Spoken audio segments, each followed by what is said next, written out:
Bien, entonces vamos a estar estudiando lo que es el movimiento curvilíneo, ¿sí? Vamos a suponer nosotros que tenemos una partícula en el espacio, ¿sí? Y que t mide o más bien t es el tiempo, y entonces la partícula en el espacio pues va cambiando su posición, ¿sí? Conforme el tiempo pasa.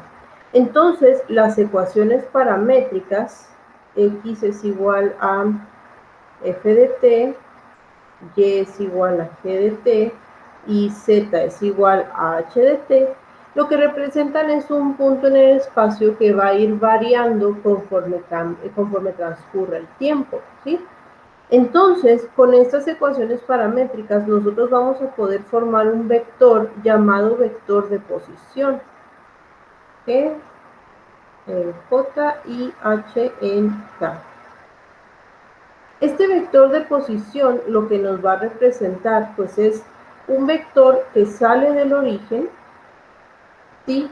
Y que va girando o se va moviendo conforme la partícula o el punto en el espacio se mueve. Entonces, si nosotros tenemos una curva aquí en el espacio, pues aquí vamos a tener un punto P, ¿sí? Entonces, este punto P tiene coordenadas X, Y, Z, que están dadas por las ecuaciones paramétricas, ¿sí?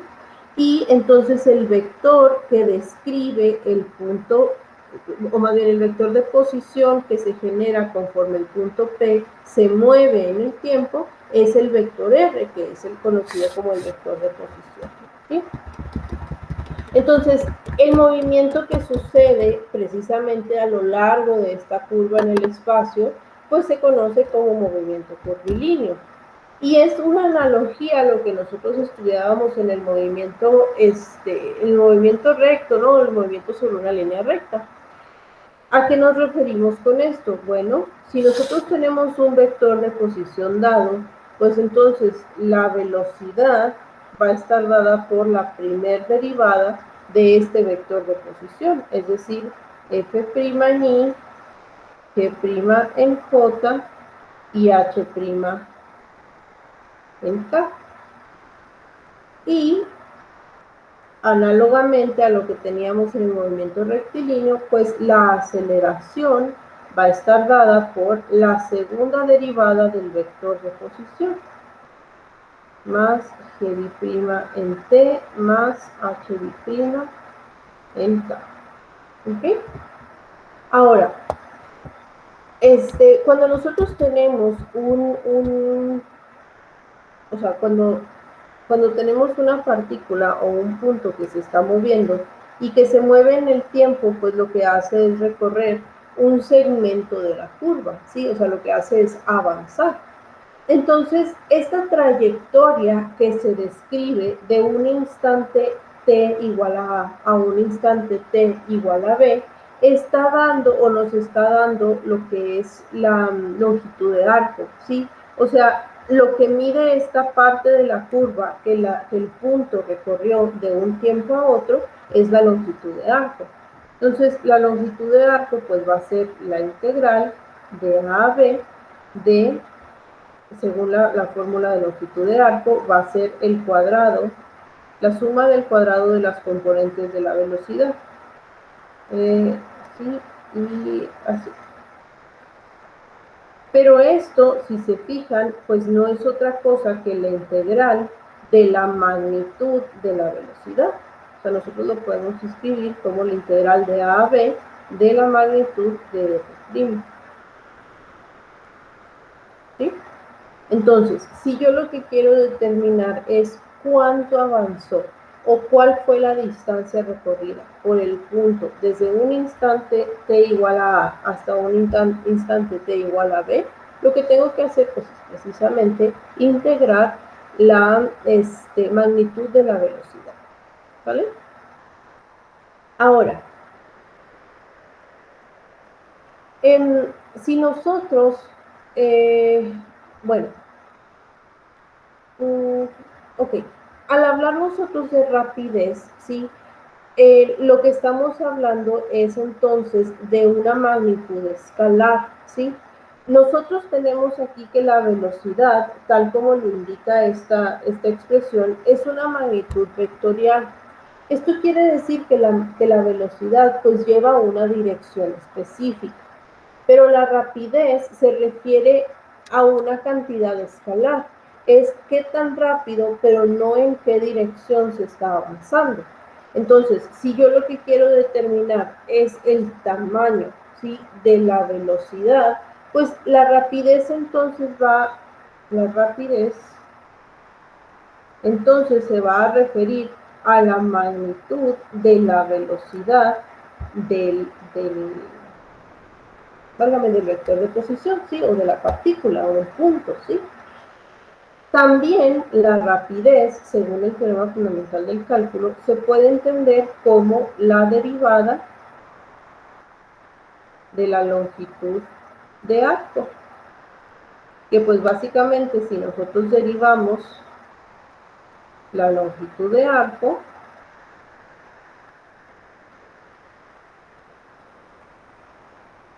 pues nos va a quedar precisamente la magnitud de la velocidad, ¿sí? Entonces, al hablar nosotros de rapidez y de velocidad, tenemos que hacer la distinción de que uno se refiere a una magnitud escalar y el otro se refiere a una magnitud vectorial. ¿Vale? Bien. Una de las aplicaciones más importantes del movimiento curvilíneo es lo que se conoce como el movimiento circular uniforme. A diferencia más bien, se da únicamente en dos dimensiones. Vamos a suponer que nosotros tenemos un objeto en el plano XY, y vamos a tener aquí dos dimensiones, el plano XY, ¿ok? Y vamos a tener un objeto que se está moviendo en contra de las manecillas del reloj alrededor de un círculo con centro en el origen, ¿no? Entonces este círculo con centro en el origen va a tener un radio A, y vamos a tener pues un objeto que se está moviendo en esta dirección, es decir, en dirección contraria a las manecillas del reloj, ¿ok? Ahora, este objeto se está moviendo con una rapidez angular constante y generalmente se representa en radianes. En este caso le vamos a poner omega, ¿sí? Rapidez angular. ¿Ok? Si su posición inicial es A,0, es decir, aquí en este punto, ¿sí?, entonces el vector de posición de esta partícula va a estar dada por A coseno de omega I más A seno de omega J. Sí, en este caso pues solamente tenemos I y J porque estamos hablando del plano XY, ¿sí? Entonces este es el vector de posición, o sea, me dice dónde se va a encontrar la partícula en un tiempo t determinado. Y aquí, con esto, podemos nosotros determinar lo que es la velocidad y la aceleración para el movimiento circular uniforme, que luego esto es algo que se estudia en física, ¿no? O sea, como un tema específico. Entonces, por ejemplo, aquí la velocidad del movimiento circular uniforme, pues se va a calcular como la derivada de R, del vector de posición R, ¿no? Entonces, esto sería menos A por omega seno de omega I más A por omega coseno de omega J, ¿sí? Esto va a ser, si queremos aquí factorizar, pues vamos a tener menos seno de omega I más coseno de omega J, ¿ok? Y la rapidez, ay, aquí me faltó la T, no le puse la variable, lo sé. T.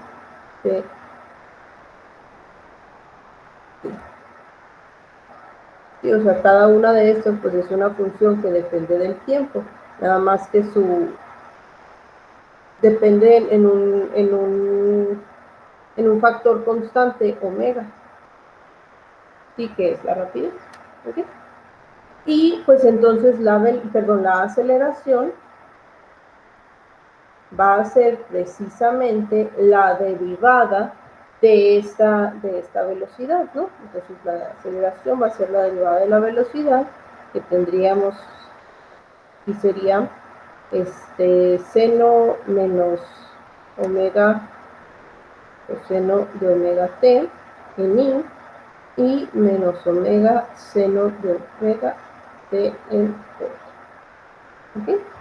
Esto va a ser entonces menos a omega cuadrada de coseno de omega ti más seno de omega t. ¿Okay? Esta va a ser entonces la velocidad y la aceleración de del movimiento circular uniforme. ¿Sí? ¿Cuál sería la rapidez? Bueno, nosotros sabemos que la rapidez es la derivada de la longitud de arco, ¿sí? Y en otras palabras es la magnitud de la velocidad. Entonces tendríamos que la magnitud de la velocidad va a estar dada por la raíz de menos a omega por el seno de omega t al cuadrado más a omega por el coseno de omega t al cuadrado. Ahora, en este caso, pues vamos a tener que esto sería al cuadrada omega cuadrado por el seno cuadrado más a cuadrada omega cuadrado por el coseno cuadrado. Podemos aquí factorizar.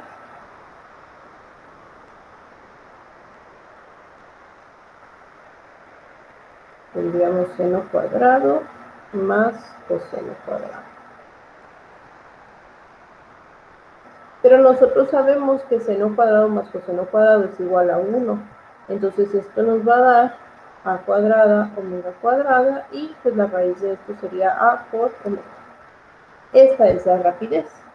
Fíjense que corresponde al factor constante de la velocidad.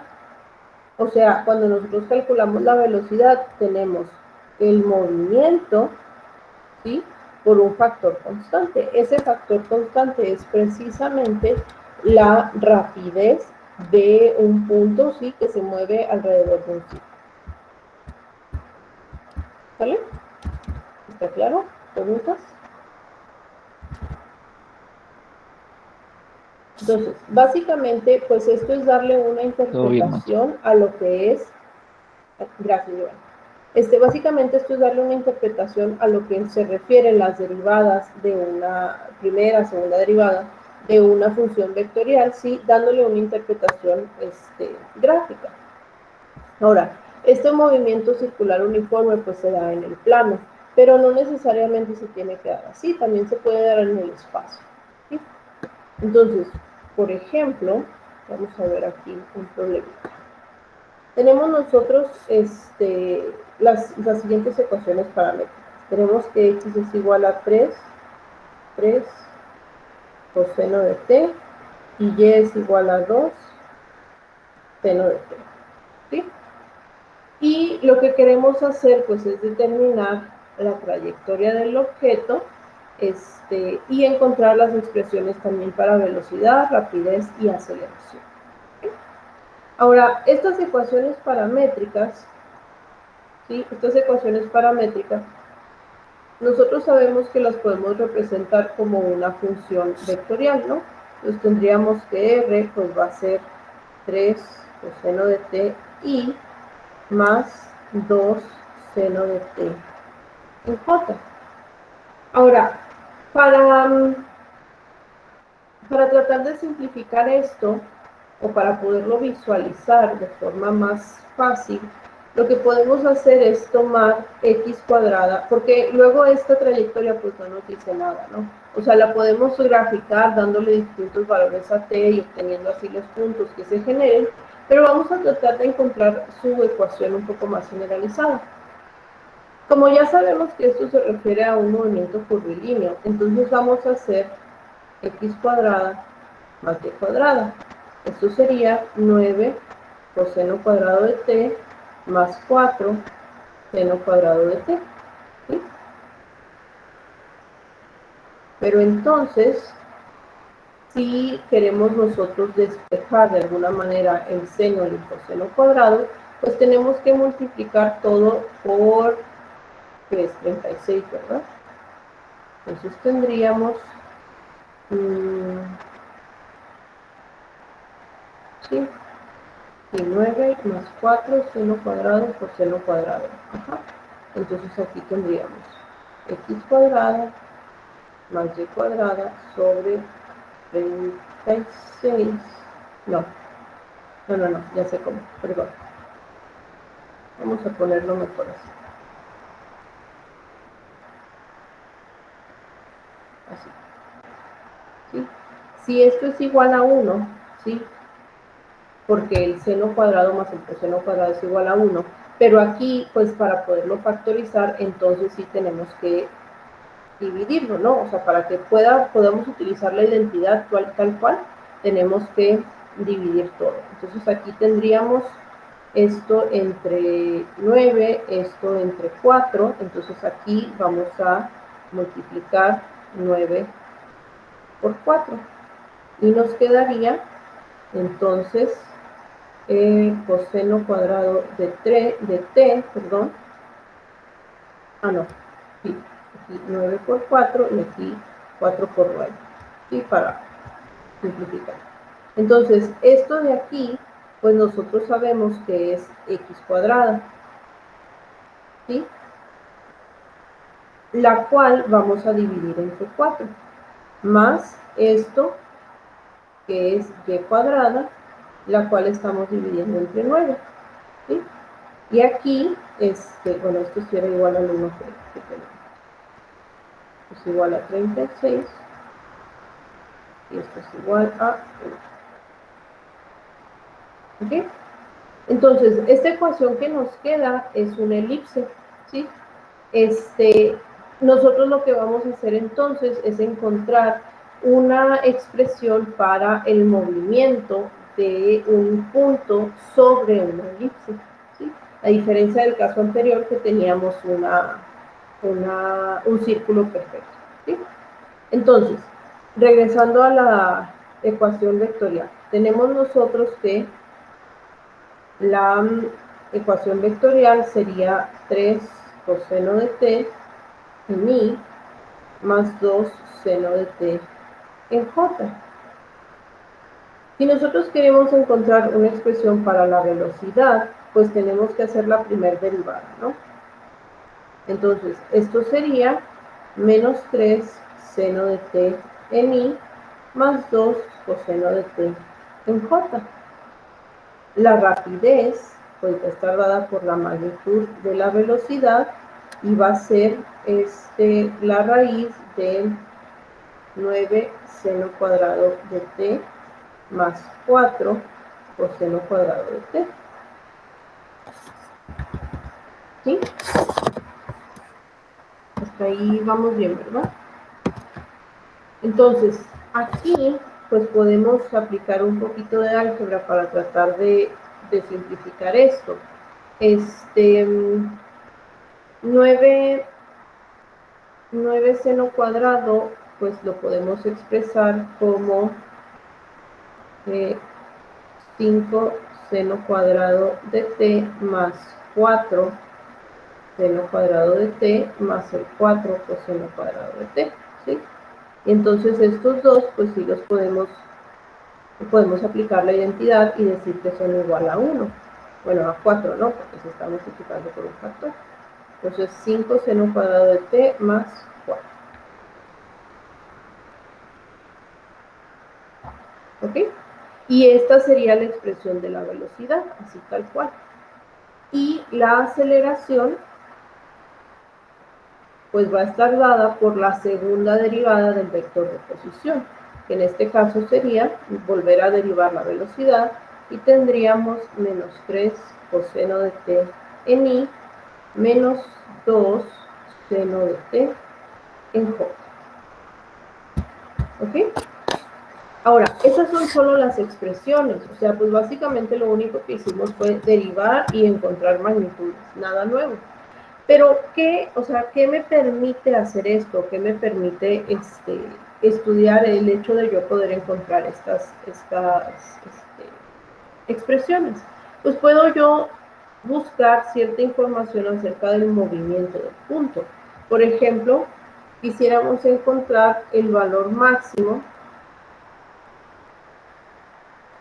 y mínimo de la rapidez. ¿Sí? En otras palabras, pues queremos determinar cuál es el punto en el cual la partícula se va a mover de la forma más rápida o más lenta, ¿sí?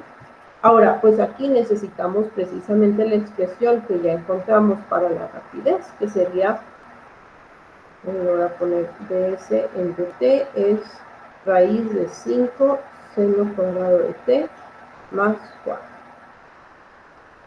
¿Sí? Entonces, pues vamos a ver cuál sería el valor máximo, ¿sí? Nosotros sabemos que la función seno fluctúa entre los valores menos 1 y 1, ¿ok? Ahora, como en este caso tenemos el seno cuadrado, pues entonces vamos a tener que va a fluctuar entre 0 y 1. Ahora, los valores, es entre 0 y 1, muchachos, o sea, el 0 es el valor mínimo porque como es 0 al cuadrado, pues todos los valores que sean negativos, de todas formas se van a volver positivos, ¿sí? Entonces, de entre 0 y menos 1, pues va a ser lo mismo que entre 0 y 1. Entonces, ¿cuál sería el valor máximo de esto? Pues cuando seno cuadrado, o cuando seno valga 1, me va a dar el valor máximo, ¿sí? Y cuando seno valga 1, pues esta rapidez va a ser 5 más 4, que es igual a raíz de 9, que es igual a 3, ¿sí? Esta es la rapidez máxima, ¿ok? ¿Cuál va a ser la rapidez mínima? Pues eso va a ser cuando el seno valga 0, ¿sí? Ahí me va a dar la rapidez mínima. Y en ese caso, pues la rapidez va a estar dada por 0 más 4, que es igual a raíz de 4, que es 2. ¿En qué puntos vamos a tener que la rapidez es máxima o es mínima? Bueno, ¿cómo le hago para que el seno valga 1? El seno vale 1, ¿sí? Cuando nosotros tenemos valores de múltiplos de pi medios. Entonces, si nosotros estamos trabajando con una elipse, déjenme regresar aquí a la gráfica, tenemos nosotros una elipse, tenemos una elipse, entonces los valores que vamos a considerar pues van a estar de 0 hasta pi, ¿ok? Y de pi hasta 2pi. Entonces estamos considerando los valores de t que van de 0 a 2pi, porque son los que abarcan el plano, ¿ok? Entonces, dentro de este plano, o los valores que están entre 0 y 2pi, que sean múltiplos de pi medios, pues vamos a tener precisamente pi medios o 90 grados y 3 pi medios o 270 grados. Si ustedes evalúan el valor de t en pi medios o en 3 pi medios, nos va a dar que el seno es 1 y menos 1, ¿sí? Que son precisamente los valores para los cuales la rapidez se vuelve máxima. Entonces, cuando t vale pi medios y cuando t vale 3 pi medios, vamos a estar obteniendo los valores máximos. Ese es el valor del parámetro. ¿Cuál es el punto? Bueno, pues para ello me voy a mis ecuaciones paramétricas, ¿sí? Yo había dicho que x era igual a 3 coseno, 3 coseno o 3 seno, 3 coseno de t y había dicho que y era igual a 2 seno de t.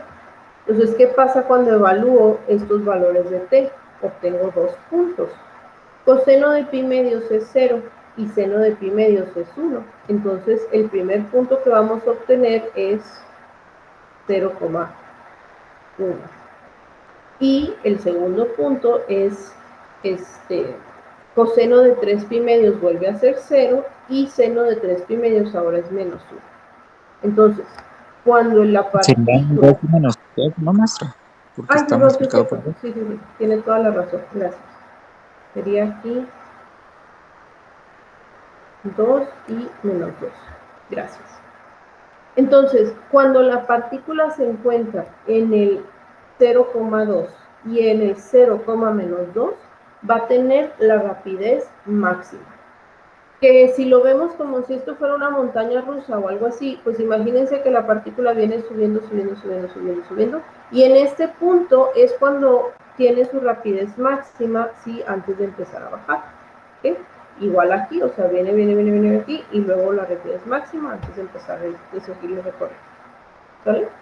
Eso es para la rapidez máxima. ¿Qué sucede con la mínima? Bueno, pues nosotros necesitamos que el seno valga 0. Los valores para los cuales, los valores del argumento para los cuales el seno vale 0 son múltiplos enteros de pi. Entonces, cuando t vale 0 y cuando t vale pi, vamos a tener que el seno vale 0, que son los valores que necesitamos. Y estoy considerando estos dos porque recuerden que estoy tomando el plano completo, ¿sí? O sea, la elipse completa. Entonces, para determinar nosotros las coordenadas de los puntos donde se da esta rapidez mínima, pues vamos otra vez a sustituir en las paramétricas, ¿no? Ya teníamos acá que x es coseno de t y y es seno de t. Entonces, cuando t vale 0, el punto que obtenemos sería coseno de 0 es 1 por 3, 3, y seno de 0 es 0, entonces 0. Y con el valor de t igual a pi, tenemos que coseno de pi es menos 1 por 3, pues menos 3, y seno de 0 es 0. Entonces, cuando la partícula se encuentra en 3,0 y en menos 3,0, es cuando va a tener la rapidez mínima. ¿Ok? ¿Preguntas? Todo bien, maestro. Perfecto. Entonces, aquí esto.